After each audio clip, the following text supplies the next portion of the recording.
चटनी चटनी चटनी चटनी चटनी महीना अच्छा से चटनी ना काकड़ा पड़वा ओदा लसून कच्चा मिर्च लाल गोलो गोलो पातल घटा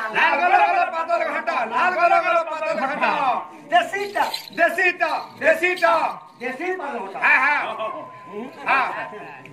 अरे देसी पालन होना ना है चटनी बने लावा नहीं लगे ओदा लसून कच्चा मिर्च पातल घटा देसीटा नुंडी के थी चिटकी नेता परधी नेता नुंटी के दे परधी नेता हां धनिया पत्तर हाय धनिया पत्तर चिटकी नेता धनिया पत्तर चिटकी नेता ततरा गंदा था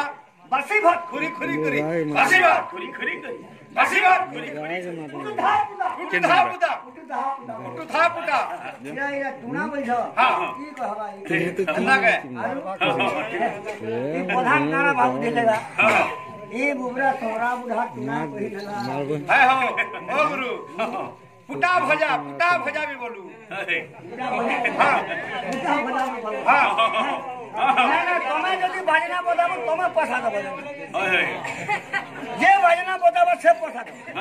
आगे ना आगे है हो कहा के चटनी फल लागला कहा के पुटा भजा फल लागला ओई हेडा कहू जाए है हवा आओ ए बहरा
पहला कुसुम पूजा का बाजना